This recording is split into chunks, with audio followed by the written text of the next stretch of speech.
in collaborazione con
Trasparenza e sostenibilità. Porte Aperte CLAI ritorna con tantissimi eventi a partire da questo corridoio verde 1340 tra arbusti ed alberi ad alto fusto che collegano Villa La Babina allo stabilimento di produzione qui a Sasso Morelli, frazione rurale di Imola. Stabilimento che ospita anche una visita guidata per conoscere tutti i segreti della passita, ma poi ci occuperemo anche di come cucinare al meglio i tagli di scottona di Chianina IGP.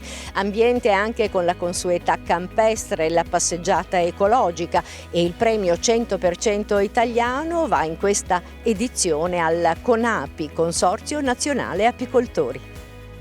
Ridurre le emissioni in atmosfera anche negli allevamenti zootecnici, e questa è una delle sfide del futuro che viene affrontata anche attraverso diversi progetti. Uno di questi è portato avanti da Regione Emilia-Romagna, il Centro Ricerca e Produzione Animali, un progetto che sta mettendo a punto quali sono gli accorgimenti che gli allevatori devono tenere per ridurre queste emissioni in atmosfera. E poi biologico e naturale, protagonisti assoluti a Bologna con la 35esima edizione di Sana. Porte Aperte CLAI ritorna fino alla giornata verde, una settimana intera di eventi con i quali la cooperativa agroalimentare con sede a Sasso Morelli festeggia una edizione davvero particolare. Tra l'altro in questo splendido parco giardino della Villa Settecentesca alla Babina, sede direzionale del gruppo, si tiene anche un magnifico concerto di lirica. In questo momento stiamo assistendo alle prove, ma naturalmente l'ambiente resta il grande protagonista. Cuore di questa edizione l'incontro ai salumi di eccellenza, la passita di Romagna con le visite al salumificio, ma poi si parlerà anche di carni pregiate, in particolare la chianina sarà protagonista, e poi la tradizionale corsa campestre, la passeggiata ecologica, il premio 100% italiano che in questo 2023 andrà a CONAPI, il Consorzio Nazionale Apicoltori, ma soprattutto una grande novità, un corridoio verde, un bosco per 62.000 metri quadrati fatto di 1340 piante tra arbusti e piante ad alto fusto. E a questo punto la piantumazione, la messa a dimora della 50ª farnia in questo bosco corridoio verde che vede tantissime specie ad alto fusto, frassini, carpini, aceri, olmi che si aggiungono proprio alle farnie storiche, al pioppo nero, ma ci sono anche arbusti come azeruolo, ginestra, frangola, scotano, ligustrio e corniolo. Insomma, un intreccio meraviglioso e ordinato che appunto realizza questo incontro tra il giardino storico, il centro direzionale CLAI e lo stabilimento e il salumificio, e diventa un bosco della comunità. Praticamente 62.000 metri quadri, anche perché 1962 è l'anno di nascita CLAI, quasi 9 campi di calcio, un'impresa. Sì, un'impresa molto bella, un'impresa che è iniziata dalla collaborazione con l'Università di Bologna, l'Istituto Distal, il professor Alberto Minnelli. con il quale avevamo già sviluppato una convenzione per fare del bosco storico di Villa La Babina un luogo di esperienze didattiche per gli studenti del plesso universitario qui, la sede di Imola, e con lui abbiamo cercato di sviluppare appunto corridoi forestati, impianti di riforestazione in modo tale da creare una unicità che mettesse insieme tutti i vari elementi che rappresentano questo splendido territorio in Sasso Morelli, all'interno dell'azienda agricola della CLAI, attorno a quelli che sono i nostri luoghi di lavoro quotidiano, gli allevamenti, il salumificio, l'azienda agricola. Ecco, questo è il patrimonio sul quale abbiamo lavorato e lo sviluppo di queste piante, anche in un'estate molto siccitosa, ci rende orgogliosi di aver impegnato risorse, uomini, tempo. Però il tema che oggi poniamo è piantiamo il futuro, cioè creiamo le condizioni per un futuro sostenibile. Quindi di anno in anno, di edizione in edizione, un nuovo dono, una nuova condivisione con il territorio della frazione rurale, ma anche con tutto il territorio locale. Sì, la CLAI è una compagnia creativa. Ogni giorno per noi diventa motivo di riesame di quello che è fatto per cercare sempre di migliorare. Un'occasione per, insieme col territorio, rendere anche un valore oggettivo, reale, un modo per misurare quello che riusciamo a fare, e questo è uno stimolo molto importante. Alessio Mammi, assessore all'agricoltura della Regione Emilia-Romagna, come si inserisce un progetto di questo genere in un ecosistema di biodiversità che si allarga all'interno di una strategia regionale che a verde e sostenibilità ha sempre guardato e dovrà guardare sempre di più, vista la fragilità del nostro territorio? Gli eventi estremi che vediamo ogni giorno, che abbiamo visto nei scorsi mesi, dimostrano quanto bisogna fare per ridurre le emissioni, per la sostenibilità ambientale, e quindi questo è un progetto molto importante che va in questa direzione, perché questi alberi tratterranno carbonio e quindi ridurranno le emissioni.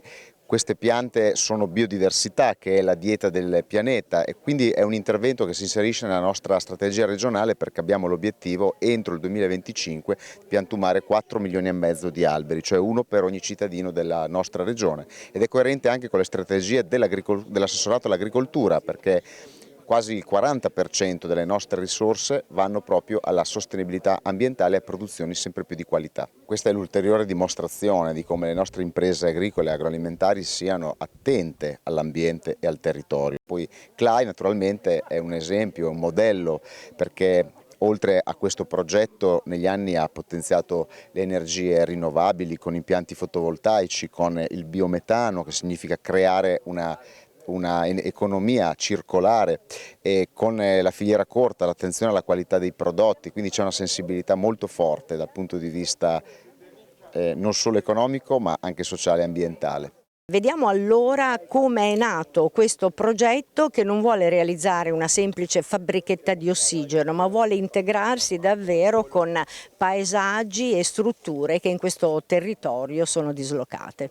Va bene stoccare il carbonio, va bene produrre ossigeno, va bene adsorbire o assorbire polveri sottili, ma perché non deve essere anche bello? Cioè si tratta di collegare dei sistemi analoghi, sistemi in senso architettonico, cioè geometrici, con degli elementi vegetali. Poi il mix non deve essere casuale dal punto di vista che pianta metto vicino all'altra, perché alcune si danno fastidio una con l'altra, alle altre si aiutano.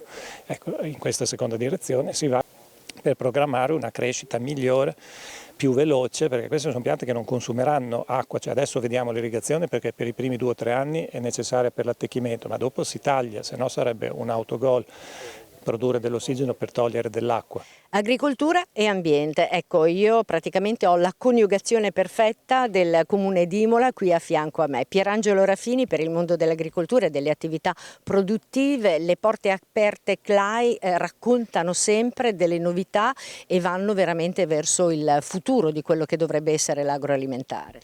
La cooperativa CLAI devo dire che è sempre molto attenta all'ambiente, al sociale, alla produzione, quindi è sempre, come hai detto giustamente, piena di novità e di ricerca per soluzioni che impattino sempre meno sull'ambiente, però che garantiscono qualità totale nella loro produzione.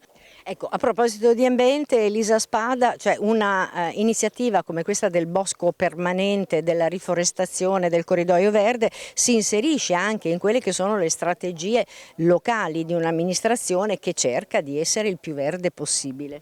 Assolutamente, infatti proprio quest'anno chiudiamo un progetto triennale di forestazione che ci ha permesso con un bando del Ministero della Transizione Ecologica di piantumare circa 2500 nuovi alberi.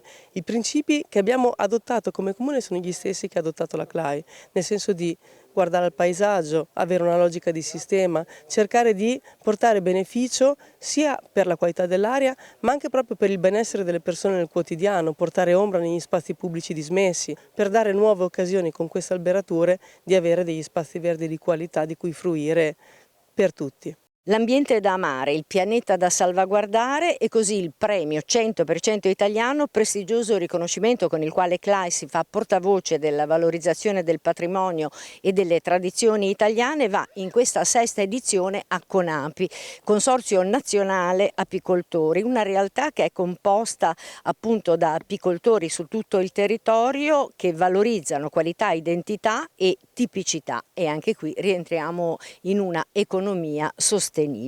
Per noi è un piacere enorme ricevere questo premio. Noi siamo una delle filiere italiane e l'unica dedicata all'apicoltura, quindi non ci sono competitor che hanno una filiera come la nostra, con 110.000 alveari distribuiti su tutto il territorio nazionale, circa 3.000 tonnellate di miele prodotte dai nostri soci ogni anno, tante varietà, tante tipologie diverse, quindi ogni territorio ha le sue tipicità.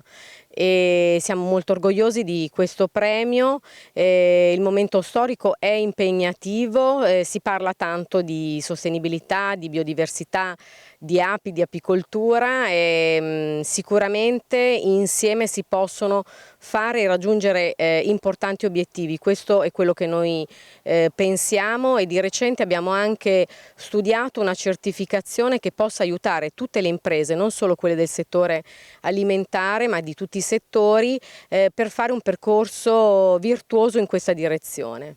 Sostenibilità ambientale, non a caso la visita al parco storico che circonda, che attorno a Viglia alla Babina, parte proprio da qui, da questo nuovo progetto di piantumazione, ma anche sostenibilità delle produzioni. Infatti noi adesso ci spostiamo, raggiungiamo lo stabilimento dove conosceremo un must, la passita di Romagna.